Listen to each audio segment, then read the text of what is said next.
Continuamos con el estudio del libro del Génesis, que pienso terminar hoy, si Dios quiere, en el capítulo final del capítulo 41 del Génesis. Capítulo 41, versículo 50. Dice: antes que sobrevivieran los años de hambre, recuerda los años que José vio en el sueño, le nacieron a José dos hijos, que le dio Asnat, la hija de Potifera, sacerdote de On. Llamó José al primogénito Manasés, porque decía: Dios me ha hecho olvidar todo mi trabajo y la casa de mi padre. Y al segundo le llamó Efraín, porque decía: me ha hecho fructificar Dios en el país de mi aflicción. Transcurrieron los 7 años de abundancia como en Egipto, y empezaron a llegar los 7 años de hambre, como había predicho José. Hubo hambre en todas las regiones, pero en todo Egipto había pan. Toda la tierra de Egipto sintió también hambre, y el pueblo clamó al faraón pidiendo pan. Y dijo el faraón a todo Egipto: vayan a José, hagan lo que él les diga. Que el Señor añada bendición a su santa palabra. Sí, pueden, sobre todo pueden seguir viendo el desarrollo de José en la tierra de Egipto. José se casó con la hija de un sacerdote. ¿De quién? ¿Se recuerda que decía aquí? De On, sacerdote de un dios llamado On. ¿Quién era ese dios llamado On? Que adoraba en Egipto era la luz. Era un dios que era la luz, el dios de la luz. O sea que vemos como José se casa con la hija de un sacerdote que promueven y adoran la luz, como va a decir más adelante San Juan, y como vimos al principio del Génesis, Cristo es la luz de las naciones, que camina en Cristo, camina en la claridad. Y vemos como José tiene estos dos hijos, Manasés y Efraín, que lo van a oír a través de toda la historia de Israel. Van a oír a Manasés y Efraín. Vamos a ver después porque van a ser nombres tan conocidos. Vemos que José le pone a cada uno de los hijos algo referente a la vida de él. Manasés dice: Dios me ha hecho olvidar todo mi trabajo en la casa de mi padre. Esto quiere decir que el Señor había hecho a José olvidarse de todas las amarguras de lo que pasó. O sea que en su corazón no había rencor. Estos dos hijos hablan. Fíjense que los hebreos ponían los nombres porque tenían que decir algo en su vida. O sea, Manasés dice: el Señor borró de mi corazón toda amargura que yo podía haber tenido. Y el segundo, Efraín, que dice: Dios me ha hecho fructificar. O sea, es muy importante para poder fructificar, para poder multiplicar, para poder dar fruto. Uno tiene que olvidarse de la amargura del pasado. Y eso es lo que José quiere testificar en su vida, y por eso nada más y nada menos que a sus dos hijos le ponen Efraín y Manasés. Vinieron los tiempos de hambre. En Egipto no hubo hambre por los egipcios, a pesar de no ser el pueblo de la alianza, de ser un pueblo pagano, oyeron las palabras que Dios le dirigió a través de José. Y por eso en Egipto no hubo hambre. Y seguimos viendo cómo la similitud de José con Cristo, uno de los personajes que más similitud tiene con Cristo, vimos en las clases anteriores José. Vemos también cómo José le da a Egipto a comer, ¿qué cosa? Pan. José, que da de comer, que alimenta al pueblo, ¿con qué? Con pan. Una preeminencia también de la Eucaristía, como Jesús, que es el pan de vida, que alimenta a los hombres. José, que hace que a través del pan Egipto no muera. Cristo, a través del pan de la vida, hace que nosotros tengamos vida eterna. Seguimos viendo toda la similitud de José con el Evangelio, cuando le dice el faraón al pueblo de Egipto: hagan lo que él les diga. Las mismas palabras que dice María de Jesús: hagan lo que él. Y miren qué interesante: hagan lo que él les diga. ¿Y qué iba a decirle José? Le iba a señalar dónde estaba qué cosa: el pan. María le dice a Jesús: hagan lo que él les diga. Y Jesús, ¿a dónde nos va a llevar? Yo soy el pan bajado del cielo, que come de este pan no morirá. O sea, vemos esta gran similitud. Vemos el capítulo 42, versículo 1. Vio Jacob que se repartía grano en Egipto, y dijo Jacob a sus hijos: ¿por qué están ahí mirando? Tengo oído que hay reparto de grano en Egipto. Bajen a comprar granos allí para que vivamos y no muramos. Bajaron pueblos 10 hermanos de José a proveerse grano de Egipto. Pero Benjamín, hermano de José, no lo envió Jacob con sus hermanos, pues decía: no vaya a sucederle alguna desgracia. Si ustedes ven, Jacob, como todos los padres, yo estoy seguro que Jacob sabía que a José le había pasado algo que no era normal. Lo que pasa es que como Jacob, como todo padre, se hizo de la vista gorda para no tener más heridas de las que tenía. Pero él dijo, algo pues raro pasó con José, no le voy a confiar al más chiquito. Él nos hacía muchas ilusiones de quiénes eran sus otros hijos. Dice en el versículo 6, fueron pues los hijos de Israel a comprar con otros que iban, pues había hambre en el país cananeo. José era el que regía en todo el país de Egipto, y el mismo en persona el que distribuía grano a todo el mundo. Llegaron los hermanos de José y se inclinaron rostro en tierra. ¿Se recuerdan el sueño de José? Que todos los otros hermanos se agachaban delante de él, y por eso ese sueño le costó que toda la desgracia que a través que el plan de Dios fue haciendo, pero vieron cómo se va cumpliendo la profecía. Y mira qué triste, el pueblo del pacto. ¿Quién es el pueblo? ¿Quién tenía el pacto en ese momento? Jacob, es el que tenía el pacto, el pueblo del pacto. Jacob está pasando ¿qué cosa? Hambre. Y en un país pagano, ¿qué cosa es lo que hay? Pan, abundancia. Mira tú como a veces que los protestantes dicen, no, cuando tú te conviertes a Cristo todo te va a ir perfectamente bien, el dinero te va a caer del cielo. Mira aquí, alguien más bendición que tener el pacto de Dios. Una sola persona, la persona del pacto, José. El pacto de Abraham pasó a Isaac, pasó a Jacob. Jacob es el portador del pacto y tienen hambre. Y los paganos están llenos. Eso para que ustedes vean también, pero también una cosa muy interesante, ¿por qué los paganos tienen comida? Porque escucharon a que la gente del pacto no quiso escuchar. Dice en el versículo siguiente ahí después, en el 6, dice en el 6 y 7, dice, vio José a sus hermanos y los reconoció, pero no se dio a conocer, y hablándole con dureza le dijo, ¿de dónde vienen? Dijeron, de Canaán a comprar víveres. O sea que José reconoció a sus hermanos, pero ellos no lo reconocieron. José entonces se acordó de aquel sueño que había soñado respecto a ellos y les dijo, ustedes son espías que vienen a ver los puntos de guarnecidos del país. Aquí comienza una serie de historias que no las vamos a leer porque no tenemos tiempo, pero aquí como que un poco que José llevándose por la carne, por las cosas, dijo, les voy a hacer pasar un poco del trabajo que me hicieron pasar a mí. Acuérdense que el único perfecto es Dios. Aunque José había perdonado, José dijo, no se las voy a dar tan fácil. Ustedes van a sudar bala. Y le dice que son unos espías que están chequeando el país y los tiene en todo eso. Dice en el versículo 19, si son gente de bien, uno de sus hermanos se quedará detenido en la prisión mientras los demás hermanos van a llevar el grano que tanta falta hace a sus casas. Luego me traen a su hermano menor. Entonces se verá que son verídicas sus palabras y no morirán. Así lo hicieron ellos y se decía el uno al otro, a fe que somos culpables contra nuestro hermano, cuya angustia veíamos cuando nos pedía que tuviéramos compasión de él y no le hicimos caso. Por eso nos hallamos en esta angustia.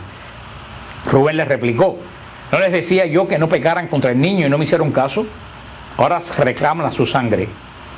Ignoraban ellos que José les entendía, porque mediaba un intérprete entre ellos.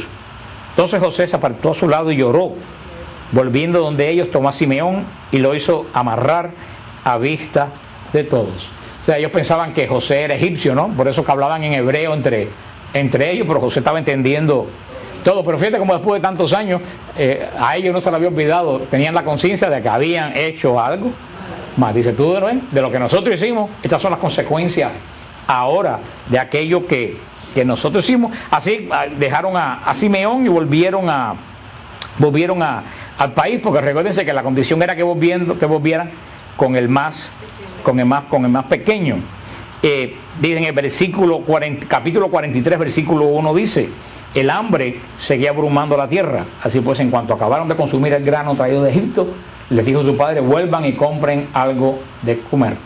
Judá le dijo, bien claro nos dio a entender aquel hombre que no nos recibiría si no estaba con nosotros nuestro hermano. Si mandas a nuestro hermano con nosotros, bajaremos y te compraremos víveres. Pero si no lo mandas, no bajaremos, porque aquel hombre nos dijo, no se presenten ante mí, sino está su hermano con ustedes. Dijo Israel: ¿por qué para desgracia mía hicieron saber ese hombre que tenían otro hermano? Entonces comienzan a decir que ellos conversaron y que le preguntaron, y dicen en el capítulo 43, versículo 11, le dijo su padre Israel: siendo así, háganlo, lleven de lo más fino del país en sus cestas y bajen a aquel hombre un regalo. De poco le sacarán un poco de miel, almáciga, lábano, pistacho y almendras. Tomen también con ustedes el doble de dinero y devuélvanle personalmente el dinero devuelto en la boca de sus talegas, por si se trata de un error.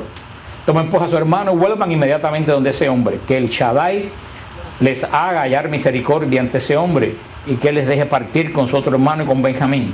Por mi parte, si he de perder a mis hijos, ¿qué le vamos a hacer?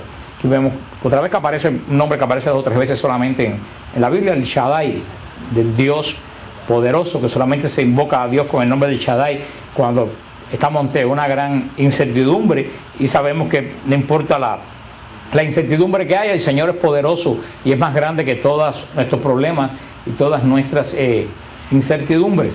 Sigue hablando toda la historia, cómo bajaron a Egipto de nuevo buscando la comida que no tenían ellos, precisamente por no oír la voz del Señor a través de la boca de José, y no solo no oír la voz del Señor a través de la boca de José, sino tratar de matar a aquel que traía la palabra de Dios. Lo mismo que va a ser siglos después el pueblo judío con Jesús.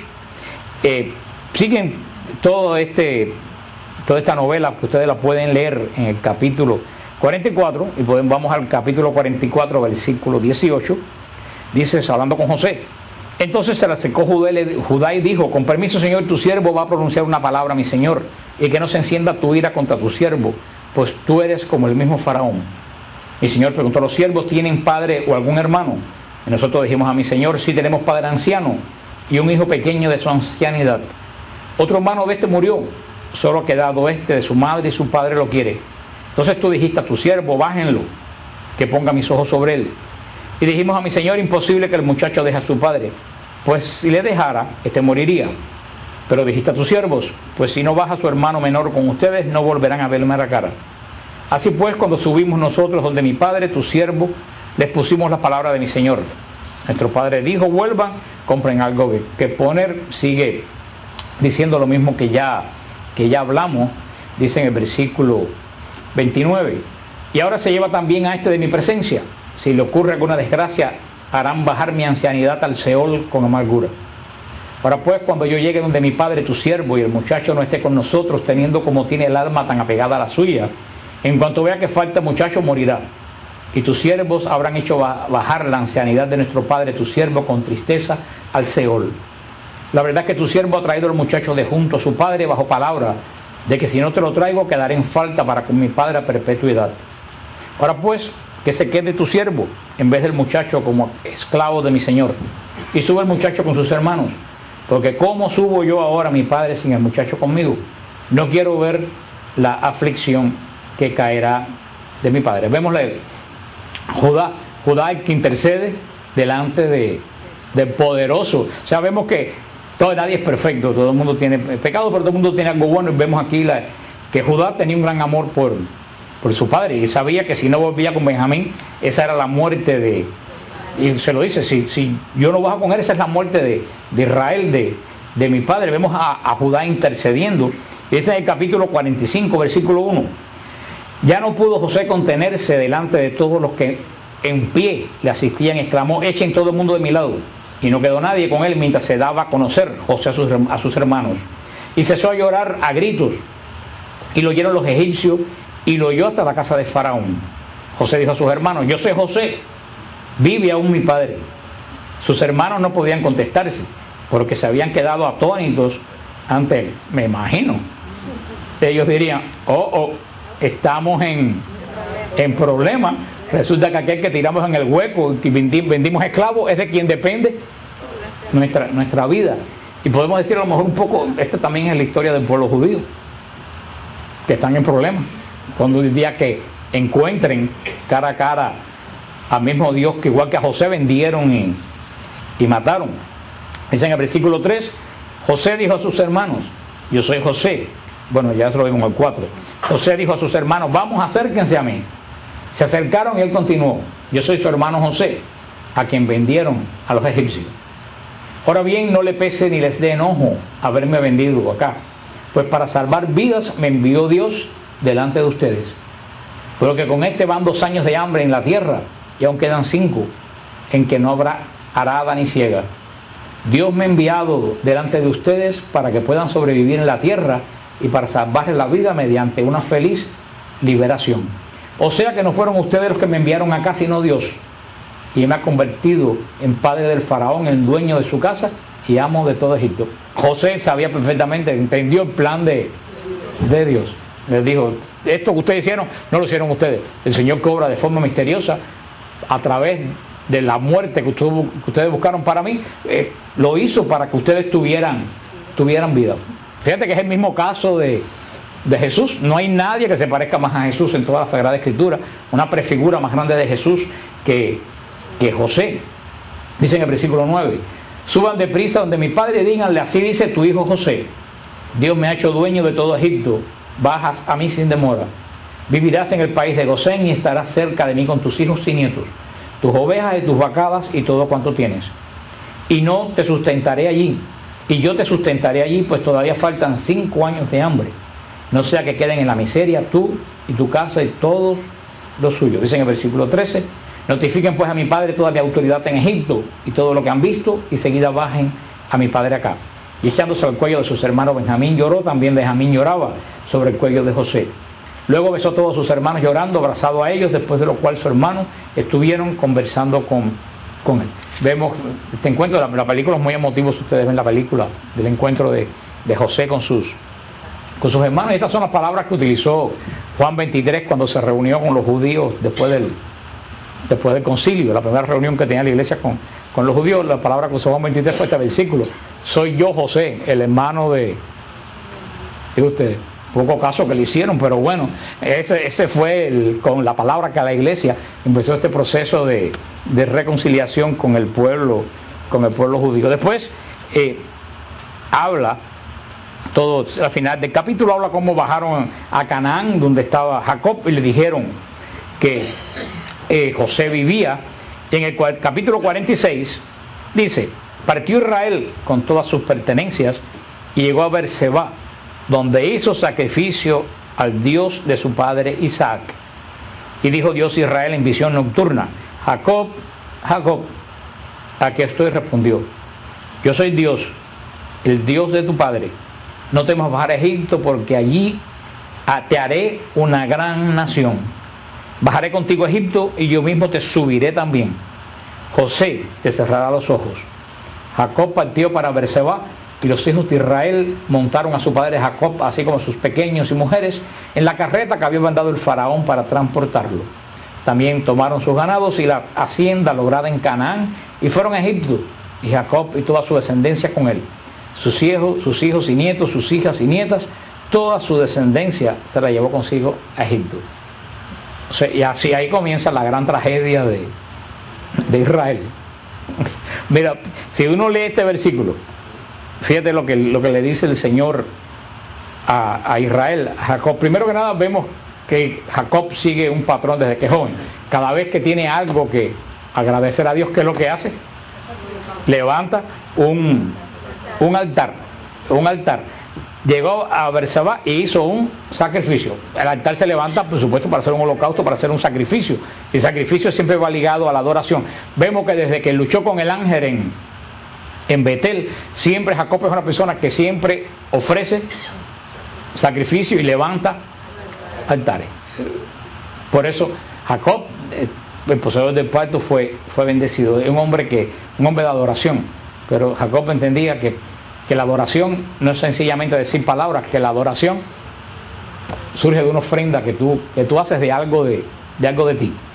Y de algo verdaderamente importante, porque se ofrecía un animal, y no se ofrecía un animal cualquiera cojo que ellos iban a sacrificar. Se ofrecía un animal que era lo mejor del ganado. Muchas personas creen que la adoración es palabra, habla mucho. Yo te adoro, Dios mío. Si tú hablas y no presentas algo que de verdad a ti te duele y no se lo presentas a Dios, esa adoración es una adoración vacía. Por eso la verdadera adoración, que es la Eucaristía, es que le ofrecemos a Dios algo que a Dios le duele. ¿Qué le ofrecemos a Dios? El cuerpo sacrificado de su Hijo Jesucristo. Lo que pasa es que aquí es Dios quien pone la ofrenda. Jacob tenía que poner ofrenda, ya nosotros no tenemos que poner ofrenda, porque la gran ofrenda que nosotros presentamos al Padre, ¿quién es? Jesucristo. Jesucristo. Vemos a Jacob, que es un hombre de ofrenda, y en ese hombre de adoración, y vemos otra vez que la adoración está ligada siempre a ¿qué? Al sacrificio. Y siempre que hay sacrificio, que hay adoración, Dios habla. Y vemos cómo el Señor se dirige a Jacob y le dice: yo soy el Dios de tu padre. O sea, ¿qué es lo que le quiso decir con eso? ¿Qué ustedes creen que le quiso decir a Jacob cuando le dijo: yo soy el Dios de tu padre? Yo soy el Dios de la promesa, yo soy el Dios de la alianza. Porque la alianza la tenía Abraham, pasó a Isaac. Siempre Dios en el Antiguo Testamento se va, a partir de ahí Dios siempre se va a identificar como el Dios de Abraham, de Isaac y de Jacob. O sea, el Dios de la promesa, el Dios que prometió algo. Fíjate, yo soy el Dios de tu padre. No temas bajar a Egipto, porque allí te haré una gran nación. O sea, todo el mundo va a pensar que ahora Israel va a llegar a Egipto y le van a dar los primeros puestos y van a heredar el puesto de José y se van a hacer millonarios y van a construir pirámides. Y llegan Israel a Egipto, ¿y en qué se convierten? En esclavos. O hay veces que uno dice: Señor, como que tú tienes una forma muy rara de engrandecer a la gente. Es lo mismo que dice Jesús. ¿Te acuerdas que Jesús ha dicho: yo he venido para hacer mi hora, el momento de mi hora, que habla continuamente Jesús? Y cuando llega el Jueves Santo, ¿qué dice? Le dice a los apóstoles: levántense, que ha llegado mi hora. Todo el mundo puede pensar que Jesús va a ser coronado rey y ser llevado a los cielos. ¿Y a dónde va? A la cruz. A la cruz, porque verdaderamente el Señor, y lo está viendo desde Egipto. Esto contradice toda la teología esa protestante nueva que hay, que esa teología protestante de la prosperidad se inventa en 1976, y yo precisamente murió que la fundó, que fue Oral Roberts, el pastor. Que el Señor lo tenga donde mejor le parezca, pero que lo tenga lo más lejos posible de mí cuando yo vaya al cielo, si llego. No quiero, yo digo como los indios Atuey y los españoles: si esos van al cielo, mejor llévame a otro lugar. Pero este señor, que bastante daño que le ha hecho a la iglesia, Oral Roberts, este señor fue el que fundó, este señor es el padre de todas estas iglesias de shopping center que ustedes ven. Hasta ese momento, hasta 1976, en Estados Unidos estaban las grandes iglesias protestantes tradicionales: la luterana, la bautista, la adventista, la presbiteriana, la episcopal. Eran las grandes iglesias establecidas. Este señor fue el que dejó de ser pastor e inventó el televangelismo. Que todo el mundo hiciera culto a través de ¿qué? De la televisión. Y fue el que inventó este concepto: yo soy cristiano. Que ese concepto "yo soy cristiano" quiere decir: yo no pertenezco a ningún lugar donde hay orden. Yo pertenezco a una esquina donde el orden lo inventó el que está ahí. El culpable de todo esto que ha pasado en la iglesia es ese señor Oral Roberts, que murió hoy. Y que fue también alguien que causó escarnio al cristianismo, porque en 1980 y pico fue el famoso señor que dijo en la televisión: si no recojo 8 millones en esta semana, el Señor me va a llevar. Eso lo pueden buscar en cualquier lugar, porque eso es famoso. O sea que él dijo: si ustedes no me dan a mí esta semana 8 millones, yo me voy a morir. Y tú sabes qué, estamos hablando de los años finales de los años 70 y pico. De la gente en esa época le dieron los 8 millones. Pues yo no le doy nada, porque si la esperanza de todo cristiano es llegar al cielo, pues es mejor que se fuera al cielo en ese momento. Pero ese señor fue un gran manipulador de dinero. Y se creó una universidad que se llama Oral Roberts, que es uno de los centros de anticatolicismo más grandes de todos los Estados Unidos. Que por cierto, que ya que estamos en chisme, yo soy una especie de comay católico. El hijo de Oral Roberts, Robert, no, se llama Richard Roberts, no sé, el hijo de este señor, que se quedó dirigiendo la universidad, pues lo tuvieron que votar porque lo acusaron de falsificación, de manipulación de millones de dólares para usarlo él y su familia en cosas particulares. O sea, una serie de cosas. Pues ese señor fue el que fundó todo esto que vemos de shopping center, y de ahí él fue el que inventa y que da a conocer esta falsa teología de la prosperidad, de que tú crees en Dios y dinero te viene en chorro. Claro, a quien le viene dinero en chorro es al pastor.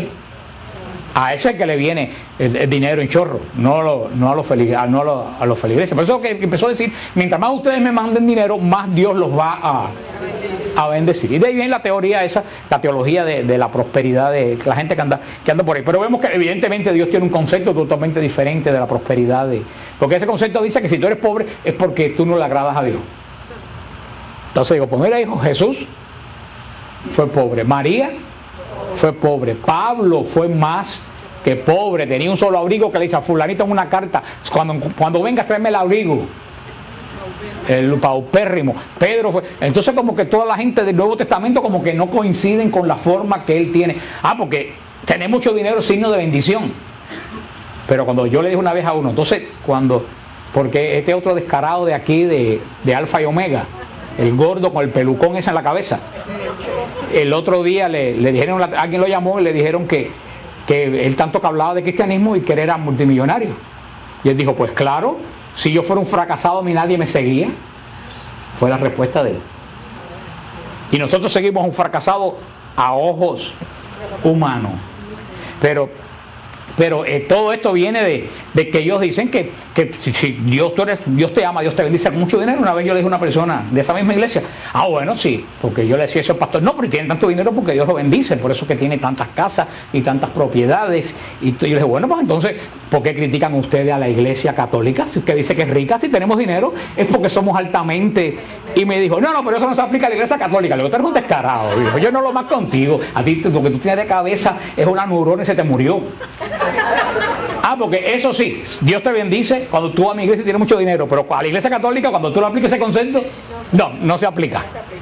Pues vemos que Dios lleva a Jacob a Egipto y dice, ahí voy a hacer de ti una gran nación.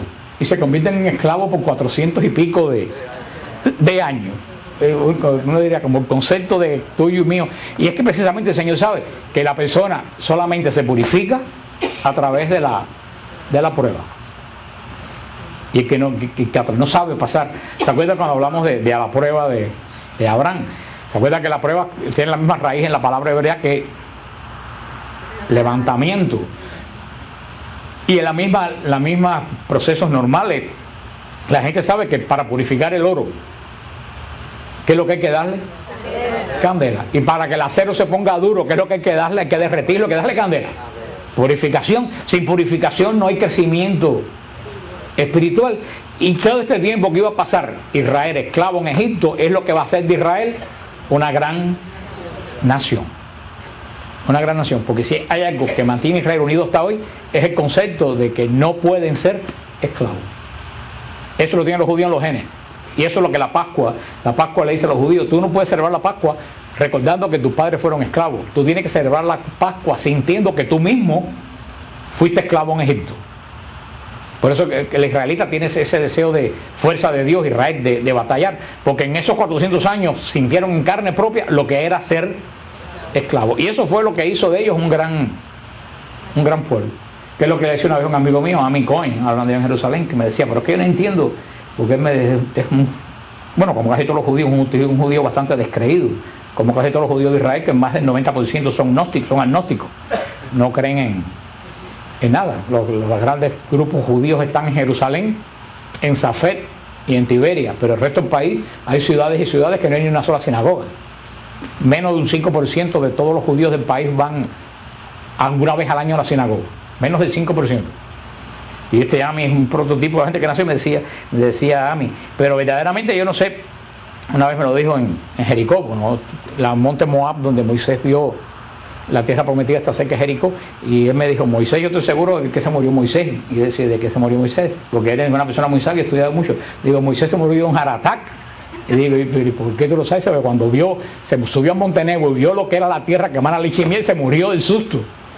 Porque es pura piedra. Yo decía, Dios que ama a Israel, me decía, no podía habernos dado un poco más de agua, como Babilonia. Y él le decía a mí, ¿tú conoces algún Babilonia? Y me decía, no. Digo, ¿y tú conoces algún judío? Dicen montones, digo, mira lo que le pasa a los que les dan tierras con mucha agua. Ustedes están tan arraigados a la tierra porque solamente uno le da valor a las cosas cuando tiene que batallar por ella. Y Dios sabe por qué Dios le dio esa tierra. Si Dios le da a Israel una tierra como Babilonia, llena de árboles y de agua, posiblemente nunca hubieran prosperado como país. Porque lo que hace avanzar, lo que hace crecer es precisamente cuando tú tienes que crearlo. Ustedes quieren echar a perder un hijo, ustedes dejen todo desde el principio. Denle un carro del año, denle todo gratis. Ustedes vean que echaron a perder totalmente y no sirve para nada. Por eso que los hijos de inmigrantes, cuando llegan a un país menos en este país, y hasta los hijos de los primeros inmigrantes siempre salen personas trabajadoras, porque han visto cómo los padres tienen que trabajar. Por eso vemos que el Señor le dice, voy a hacer contigo una gran nación. Pero fíjate lo que le dice después, bajaré contigo a Egipto. Bajaré, Dios va caminando con Israel, bajaré contigo a Egipto y yo mismo te subiré también. Vemos como después nos dicen los listas de todas las familias de Jacob en el versículo 8 en adelante, que los que entraron a Egipto. Fíjate que tienes que seguir la idea. Primero, todo el plan de Dios comienza con Adán y Eva. El pueblo se echa a perder. La gran promesa. ¿Quién viene solamente a la promesa? Abraham, una sola persona.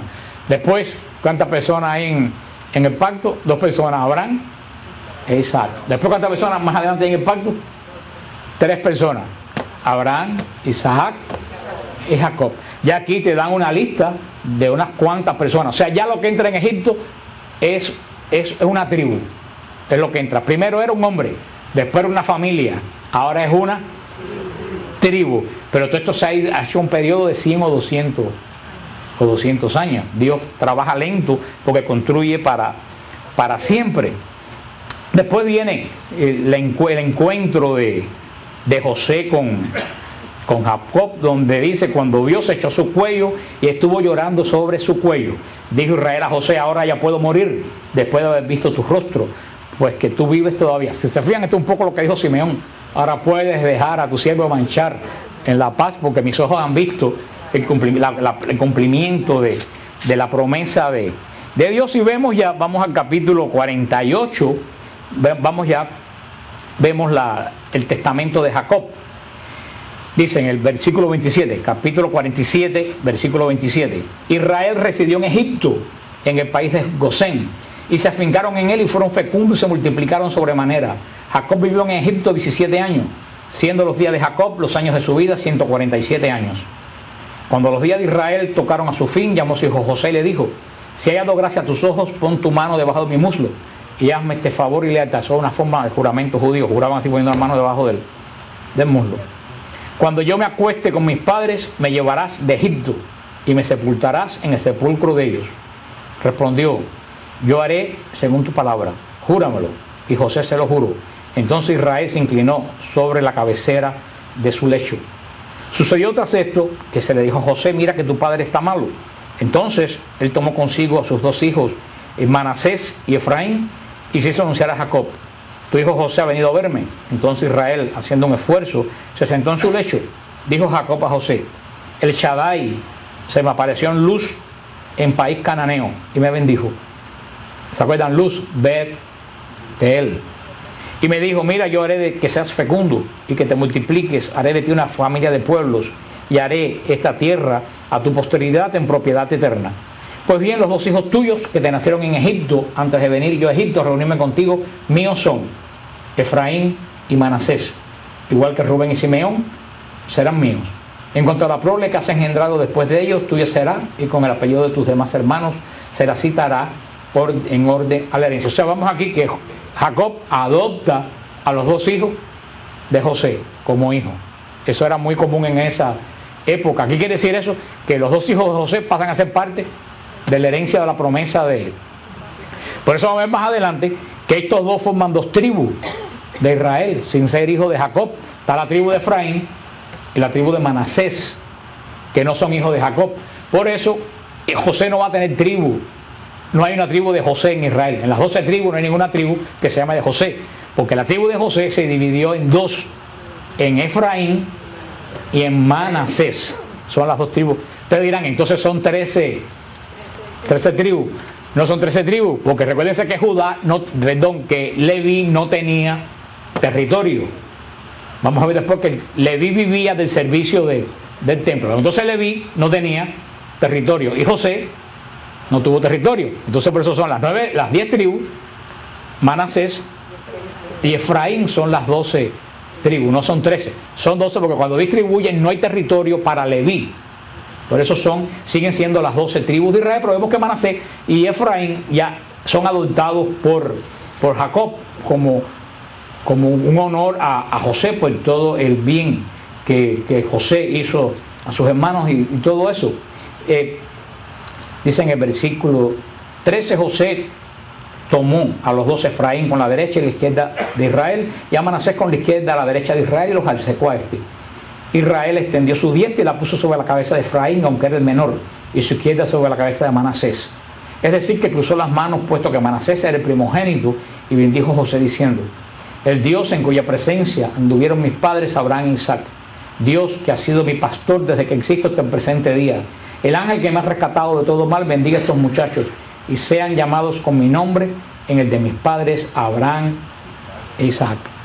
O sea, que cruzó las manos. Si ustedes se fijan, si ustedes van a la iglesia bizantina, se van a dar cuenta que cuando en las grandes pontificales se da la bendición, se da con 2 velas que están cruzadas. Viene de la bendición de Jacob con las manos con las manos cruzadas.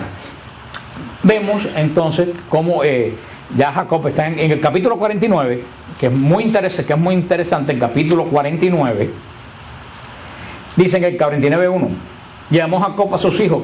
Este es el final de Jacob. Jacob va a bendecir, cuando un padre moría, bendecía a cada uno de los hijos, le daba una bendición. Llamó Jacob a sus hijos y dijo: reúnanse que yo les muestre lo que va a suceder al cabo de los días. Apíñanse y oigan, hijos de Jacob, oigan Israel su padre. Rubén, mi primogénito, tú mi vigor, la primicia de mi virilidad, exceso de pasión, exceso de ímpetu, hierves como agua, no te desbordes. Jacob conocía muy bien, ¿se acuerdan? Rubén, que se acostó con una de las... Fíjate que el padre le está diciendo a cada uno, le va diciendo: Simeón y Leví, hermanos, instrumentos de violencia de sus espadas, en su consejo no entres, alma mía, tu asamblea no te unas, honra mía, porque enojados mataban hombres y por gusto desarrecaban toros. Maldito su enojo tan violento y su cólera tan dura. Lo repartiré por Jacob y lo dispersaré por Israel. Ahora viene la bendición más importante de todo el Antiguo Testamento, aquí en el capítulo 8. A ti, Judá, te alaben tus hermanos, tu mano la servís de tus enemigos, inclínense ante ti los hijos de tu padre. Cachorro eres de león, Judá. De la casa, hijo mío, vuelves y se agacha y se echas cual león o cual leona. ¿Quién te va a desafiar? Tendrás el cetro de la mano de Judá, bastón de mando entre sus piernas, hasta que venga aquel a quien le pertenece y le den homenaje a todos los pueblos. Esta es la promesa más importante. Después de la promesa de Génesis 3:15, de enemistad entre ti y la mujer, después del pacto de Abraham, esta es la tercera promesa más importante del Antiguo Testamento. ¿Qué le dice Jacob? ¿Qué bendición le da a Judá? Tú vas a tener la corona y el cetro hasta que venga aquel a quien le pertenece. De las 12 tribus, el único que tiene la promesa de que va a estar presente cuando... Acuérdense que el plan de Dios, todo el plan de Dios va caminando, enfocando ¿a quién? A Cristo. El único de las 12 tribus que tiene promesa que va a estar presente cuando el Mesías llegue es Jacob, es Judá. Las otras tribus, si quieren mantener esta promesa, tienen que mantenerse unidas a Judá. Por eso es que la capital de la nación, ¿dónde va a estar? En Judá, Jerusalén. Y el templo, ¿dónde va a estar? En Judá. El arca, ¿dónde va a estar? Y Cristo va a morir en Judá. En Judá. Esta es la gran promesa. Ahí viene la promesa: cachorro de león. Por eso se le dice que Jesús es el león de la tribu de Judá. Porque si Judá es un cachorro, Cristo es ya el león. León en la plenitud de toda, el que impone respeto, el que impone terror con su sola presencia. Dice: no se tira el cetro de la mano ni el bastón de mando de entre tus piernas hasta que venga aquel a quien le pertenece y al que harán homenaje todos los pueblos. Aquel que ata a la vid su burrito, y a la cepa el pollino de su burra, y que lava en vino su túnica y en sangre de uvas su sayo. Fíjate lo que dice. Y es por eso que ellos se dan cuenta, aquel que va a venir a recobrar el cetro y la corona está ligado a un burrito. Por eso que cuando Jesús entra el domingo de Ramos en Jerusalén en un burrito, que para nosotros es símbolo de humildad, para el judío no era símbolo de humildad, el hombre entrando en un burrito a Jerusalén les recuerda la promesa de Jacob, ahí viene el rey, ahí viene el que va a recoger la corona y el cetro. Jesús por eso se montó en un burro, no por signo de humildad, para que se cumpliera la profecía. Y por eso cuando Israel vio a Jesús montado en un burrito pequeño, porque Jesús se montó en el hijo de una burra, creo eso, era una cosa chiquita, ver a aquel hombre tan grande, no tenía lógica montado en un burro tan chiquito. A la gente, en vez de darle gracias y reírse como hubieran hecho ustedes, lo que dijeron fue, que les vino a la mente la profecía: el que va a recoger la corona y el cetro viene montado en un burro pequeño. Por eso fue que se volvieron locos, empezaron a gritar: bendito el que viene. Pero dijeron, ya era hora que el que tenía que entrar a Jerusalén a recoger la corona llegara. Claro que el que no entiende esto no entiende el domingo de Ramos por qué Jesús entró en un burro y por qué Israel se volvió como que loco cuando vio a Jesús entrando montando en un burro. Para nosotros no quiere decir nada. Ay, que humilde, no, para Israel era, llegó aquel que profetizó Jacob en su... Y fíjate que continuamente dice que aquí está ligado, ¿qué cosa? Lava en vino su túnica y en sangre las uvas con que lava la túnica. Está diciendo, está ligando Mesías, cumplimiento con vino y con sangre. Fíjate como desde el comienzo de Génesis está ya prefigurada la Eucaristía ligada al Mesías. Y aquí el Señor, pueden leerlo, va dándole una bendición a cada uno o una advertencia, que es una bendición, porque las advertencias de los padres, cuando después pasan los años, nosotros nos damos cuenta que las advertencias de los padres son bendiciones.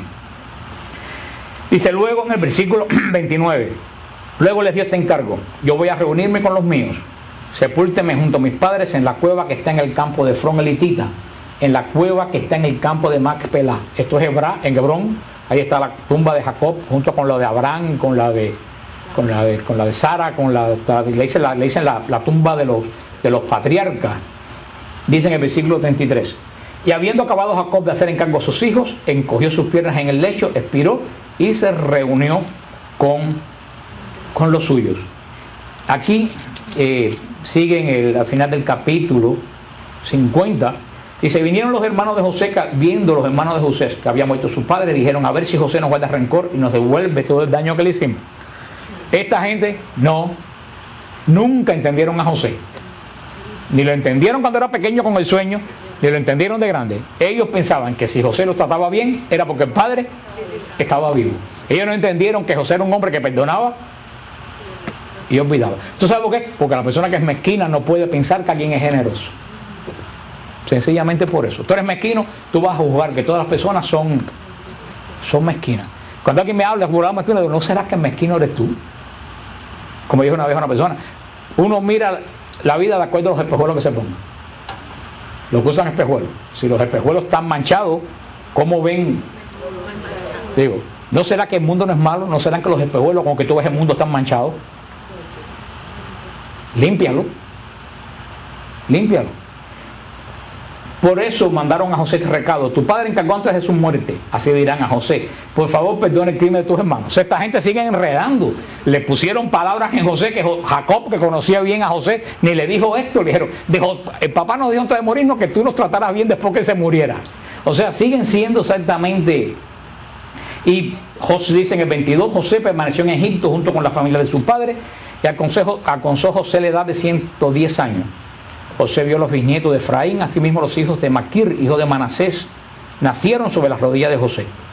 Por último, José dijo a sus hermanos: yo muero, pero Dios se ocupará sin falta de ustedes y los hará subir de este país al país que juró a Abraham, Isaac y Jacob. A partir de ahí, el Dios de Israel se conoce como el Dios del pacto, el Dios de Abraham, de Isaac y de José, de Jacob. Dios los visitará sin falta y entonces se llevarán mis huesos de aquí. Y murió José a la edad de 110 años, se lo embalsamaron y lo pusieron en un sarcófago en Egipto. Así termina el libro de Génesis, que el Señor nos ha permitido estudiar hasta aquí. Pero fíjate que Qué interesante. Aquí se queda Israel en Egipto. Vamos a ver en el Éxodo cómo Israel pasa a ser esclavo de Egipto. Y uno pudiera decir, y todo esto, Israel pasa a ser esclavo de Egipto después de qué acontecimiento? Después de la muerte de José. Y diríamos, ¿no sería que el Señor le está purificando a Israel por lo que Israel le hizo? El que tenía la bendición, ¿quién era? José. Mientras José vivió, sus hermanos fueron bendecidos. José murió y no fueron José quien le hizo el daño. Y no es un castigo. Es que si hay algo más, si hay algo en la vida, es que, hermano, cuando tú haces algo malo, prepárate a que eso vire para ti. No como castigo, sino como enseñanza de lo que tú no debes hacer. Si algo me ha enseñado la vida, es que todo lo que tú haces en la vida, tanto malo como bueno, regresa. Y de la misma forma que lo hiciste, de una forma o de otra.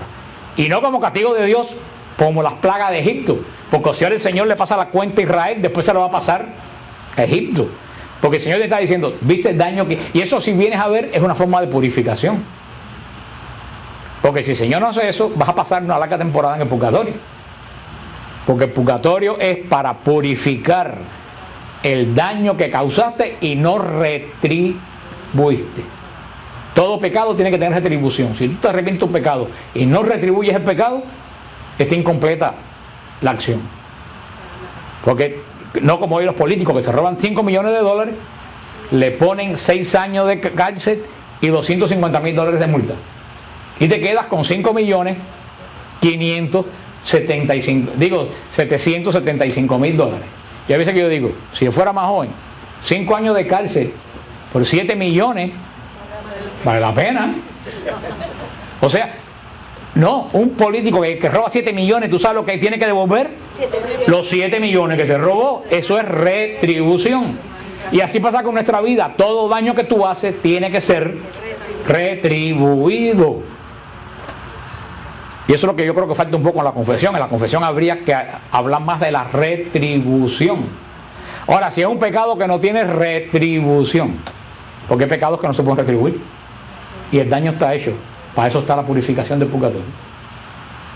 No es ningún second chance. Y eso es lo que el Señor está haciendo aquí con Israel todo este tiempo. Israel está retribuyendo el mal que hicieron a ¿quién? A José. Reparando.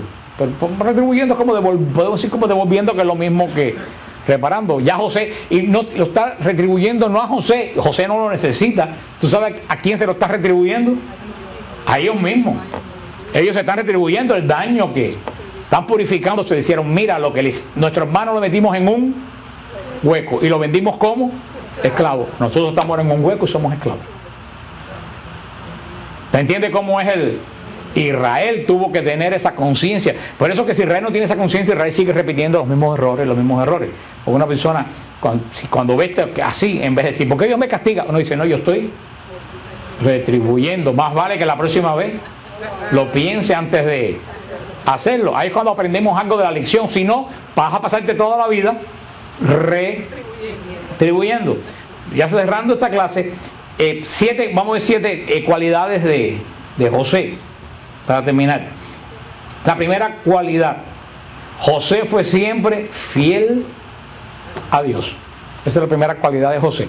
José fue siempre fiel a Dios. La segunda: José siempre hizo el bien al prójimo en la adversidad. Cuando Egipto cayó, vino el hambre, iba a venir el hambre sobre Egipto, José les advirtió, viene hambre. José pudiera haber dicho, si esta gente me han hecho esclavos, que se mueran de hambre, bastante que se lo merecen. Inclusive José hizo bien a sus hermanos en el momento que Israel le fue adverso. Tercero, José sabía usar el don que Dios le había dado. José sabía qué don Dios le había dado y José sabía usar el don que Dios le dio. Cuarto, José sabía dar la gloria a Dios. Continuamente ven la historia con el faraón, que José decía, lo que yo tengo no es mi inteligencia, lo que yo tengo me lo dio Dios. La quinta, José sabía dar solución a los problemas. No es solo detectar el problema, es saber dar solución al problema. La sexta, José estaba dispuesto a asumir la responsabilidad. José sabía ser una persona responsable. Cuando se le daba algo, sabía cómo ser fiel a eso que se le había dado. La séptima, José era un hombre que sabía perdonar. Esto fue lo que hizo de José un gran hombre. Lo voy a repetir. Primero, fiel a Dios. Segundo, hacer el bien siempre en todo lugar que se necesite. Tercero, saber usar el don que se te ha dado. Si tú no sabes usar, Dios te da un don y tú no lo sabes usar, eres infiel a la confianza que Dios ha depositado en ti. Cuarta, supo dar siempre gloria a Dios. Saber que lo que él tenía no era de él. Quinto, siempre daba solución a los problemas. Y eso es muy importante. A veces hay gente que nada más que saben crear problemas, o dejar problemas, como dice Lucía. Pero nosotros debíamos, como cristianos, siempre saber dar solución a un problema. ¿Y qué cosa es lo que nos facilita dar solución a un problema? Mirta lo dijo con voz mínima. Pues ya yo sé leer en los labios como los muñecos esos que hablan. Discernimiento. Por eso que todo cristiano debe pedir a Dios el don.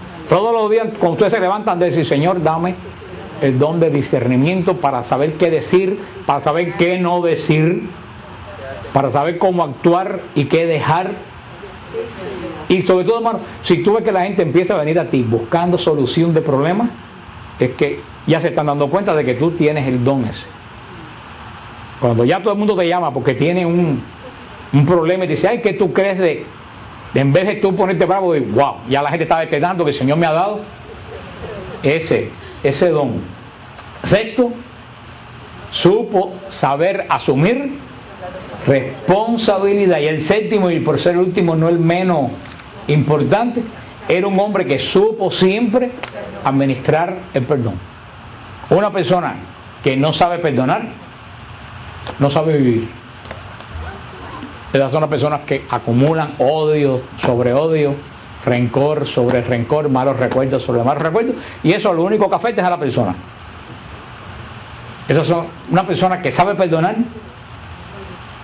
sabe vivir. Y una persona que sabe perdonar, sabe olvidar. Porque eso de que perdono pero no olvido, tú no perdonas.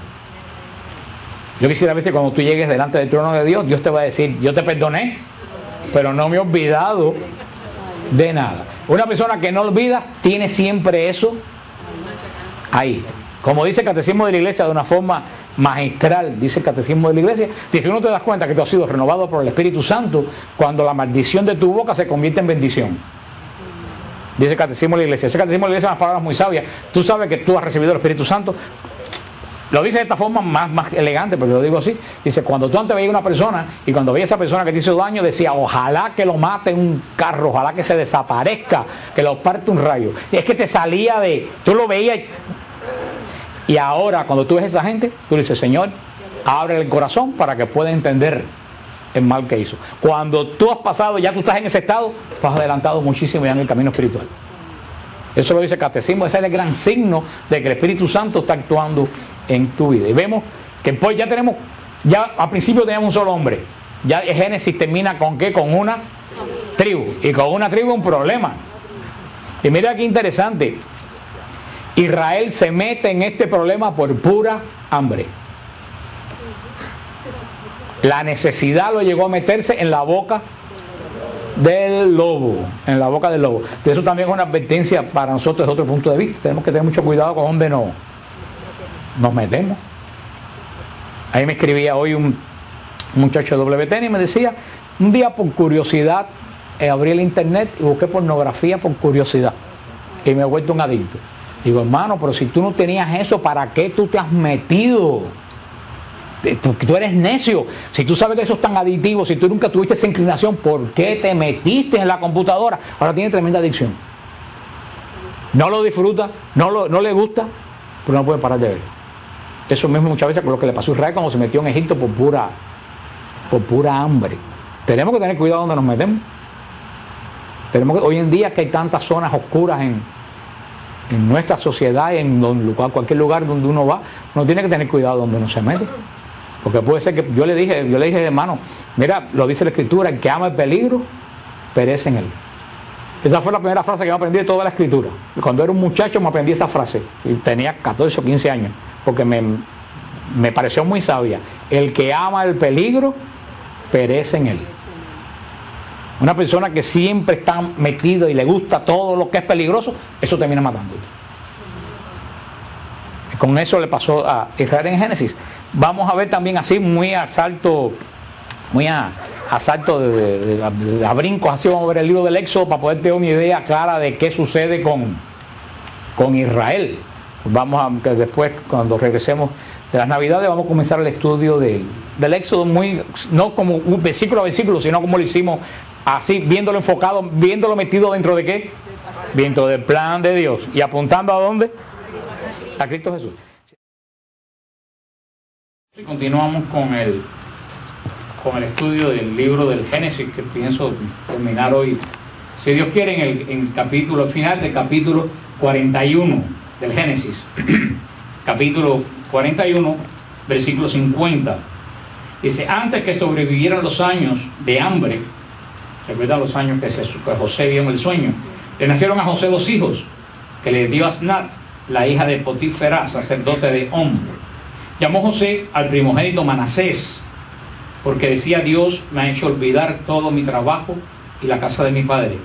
Y al segundo le llamó Efraín, porque decía, me ha hecho fructificar Dios en el país de mi aflicción.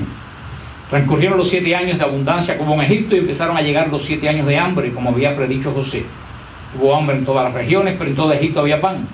Toda la tierra de Egipto sintió también hambre, y el pueblo clamó al faraón pidiendo pan. Y dijo el faraón a todo Egipto, vayan a José, hagan lo que él les diga. Que el Señor añada bendición a su santa palabra. Sí, pueden, sobre todo pueden seguir viendo el desarrollo de José en la tierra de Egipto. José se casó con la hija de un sacerdote, ¿de quién? ¿Se recuerda que decía aquí? De On, sacerdote de un dios llamado On. ¿Quién era ese dios llamado On? Que adoraban en Egipto, era la luz. Era un dios que era la luz, el dios de la luz. O sea que vemos como José se casa con la hija de un sacerdote que promueven y adoran la luz, como va a decir más adelante San Juan, y como vimos al principio del Génesis, Cristo es la luz de la... Dice en el versículo 6, fueron pues los hijos de Israel a comprar con otros que iban, pues había hambre en el país cananeo. José era el que regía en todo el país de Egipto, y el mismo en persona el que distribuía grano a todo el mundo. Llegaron los hermanos de José y se inclinaron rostro en tierra. ¿Se recuerdan el sueño de José? Que todos los otros hermanos se agachaban delante de él, y por eso ese sueño le costó que toda la desgracia que a través que el plan de Dios fue haciendo, pero vieron cómo se va cumpliendo la profecía. Y mira qué triste, el pueblo del pacto. ¿Quién es el pueblo? ¿Quién tenía el pacto en ese momento? Jacob es el que tenía el pacto, el pueblo del pacto. Jacob está pasando ¿qué cosa? Hambre. Y en un país pagano, ¿qué cosa es lo que hay?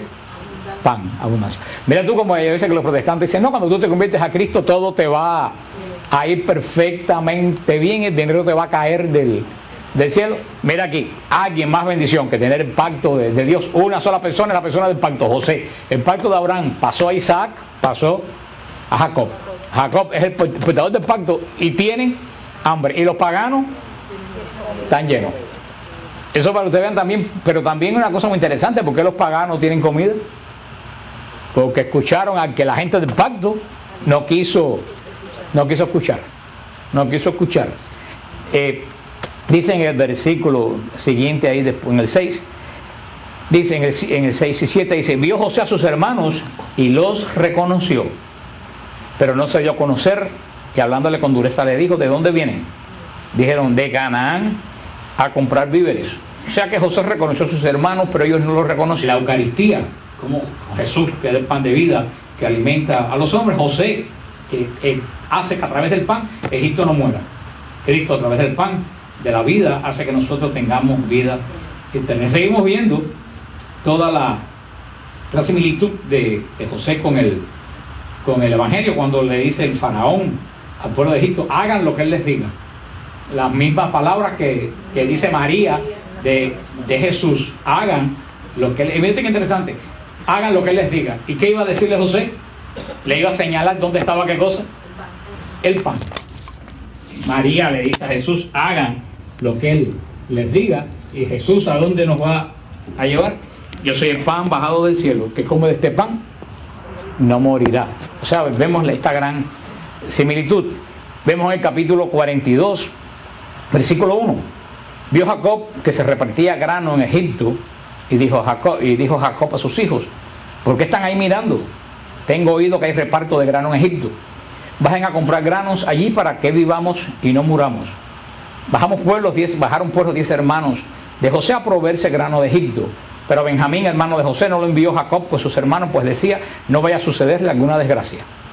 Si ustedes ven, Jacob, como todos los padres, estoy seguro que Jacob sabía que a José le había pasado algo que no era normal. Lo que pasa es que como Jacob, como todo padre, se hizo de la vista gorda para no tener más heridas de las que tenía. Pero él dijo, algo raro pasó con José, no le voy a confiar al más chiquito. Él nos hacía muchas ilusiones de quiénes eran sus otros hijos.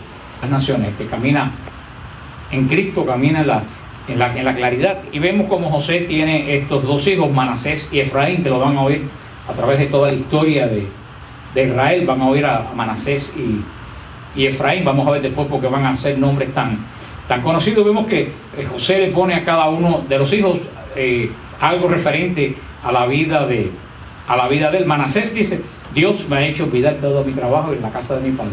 Esto quiere decir que el Señor había hecho a José olvidarse de todas las amarguras de lo que pasó. O sea, que en su corazón no había rencor. Estos dos hijos hablan. Fíjense que los hebreos ponían los nombres porque tenían que decir algo en su vida.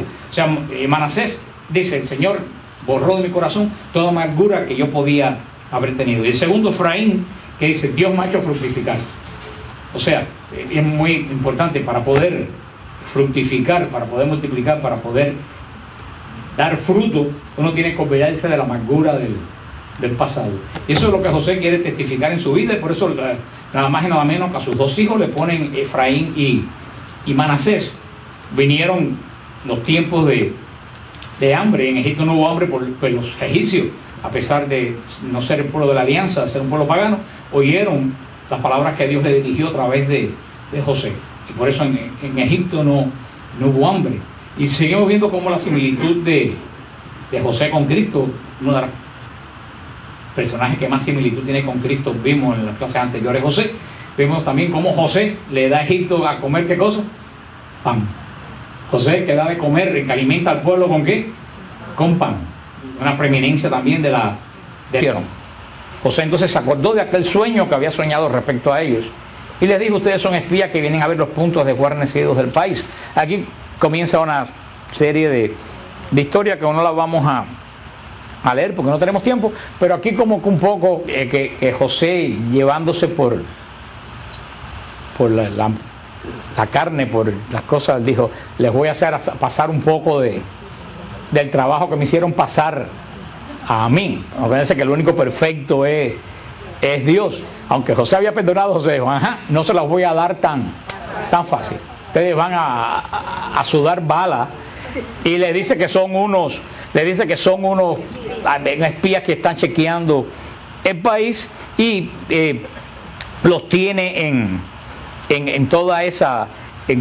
Dice en el versículo 19, si son gente de bien, uno de sus hermanos se quedará detenido en la prisión mientras los demás hermanos van a llevar el grano que tanta falta hace a sus casas. Luego me traen a su hermano menor. Entonces se verá que son verídicas sus palabras y no morirán. Así lo hicieron ellos y se decía el uno al otro, a fe que somos culpables contra nuestro hermano, cuya angustia veíamos cuando nos pedía que tuviéramos compasión de él y no le hicimos caso. Por eso nos hallamos en esta angustia. Rubén les replicó, ¿no les decía yo que no pecaran contra el niño y no me hicieron caso? Ahora reclaman a su sangre. Ignoraban ellos que José les entendía, porque mediaba un intérprete entre ellos. Entonces José se apartó a su lado y lloró. Volviendo donde ellos, tomó a Simeón y lo hizo amarrar a vista de todos. O sea, ellos pensaban que José era egipcio, ¿no? Por eso